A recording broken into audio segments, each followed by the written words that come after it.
Hey, Broadway small group leaders. It is Friday afternoon, and I wanted to just touch base with you about a few things as we are finishing up this third week of our small group curriculum.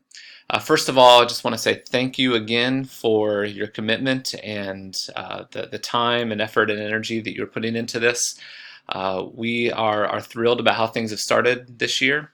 We have over 180 people who have committed to be a part of a small group this fall. And so thank you for making that possible as you've committed to leading here at Broadway. It's really beyond what we had hoped for. And so this is really an answer to prayer. So thanks for playing your role in making that happen this year. Um, Second thing I just wanted to mention is this week, Pastor Simps is going to be preaching on Sunday about the Lord's Prayer. We've asked the church to commit to praying the Lord's Prayer every single day, and this is an opportunity for us to understand what that means a little bit better. And so Simps is going to walk us through that during the sermon on Sunday. And then the curriculum, both the lesson and then there's a practice guide for you to take a look at, will help talk about how praying the Lord's Prayer can be something more than we simply recite. If you've grown up in church at all, you've probably recited the Lord's Prayer hundreds of times. And what we really want to focus on this week is thinking about making the Lord's Prayer a prayer that we pray from our heart and that really has meaning and connection to our daily lives. So it's an important this week as we think and talk about prayer. So leave some time at the end of your small group this week to take 15 or 20 minutes to pray through the Lord's Prayer together, line by line, and use Pastor Simpson's sermon and the curriculum as a guide to help you do that for your group. The third thing I just wanted to mention was just to remind you about your role as small group leaders and your role as a small group for people in your small group who may be hurting or suffering or going through grief or depression or some other issue in their life. I just want to remind you as small group leaders and to remind your groups that your role to play in those people's lives is to be their friend and to be their companion on their journey of discipleship. Your role is to not be their pastor or their counselor or their therapist. Your role is to be their friend.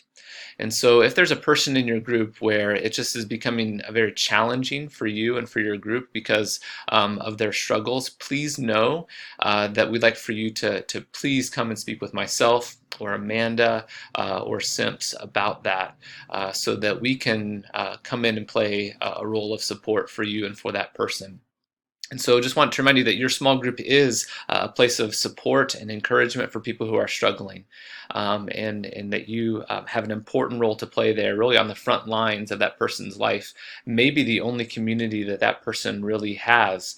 And so you've played an important role, but that role is really to be their friends and their companions.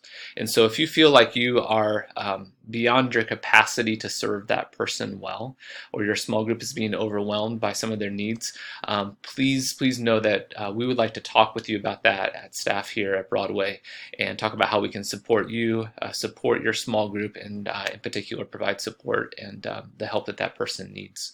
So I just want to let you know that we are here for that. You're not alone if that's something that you face over the course of this year.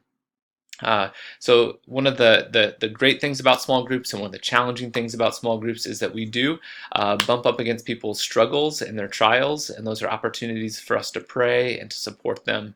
And so continue to do that throughout this year. Make that a part of your small group's life of caring and encouraging one another when we're struggling. But again, if there's just something that feels like it's beyond your capacity to care for, or your small group's really capacity to do, we want to come alongside and to help out in whatever way we can. Again, we love you guys. Thank you again for your commitment. If you are a host, thank you for opening up your home each week and doing all that's required for that. This couldn't happen without you all. And again, we're really excited about what's happening in the way that this curriculum and the sermon series is bringing us together here at Broadway. We love you guys. Have a great weekend and a great next week as you study the Lord's Prayer.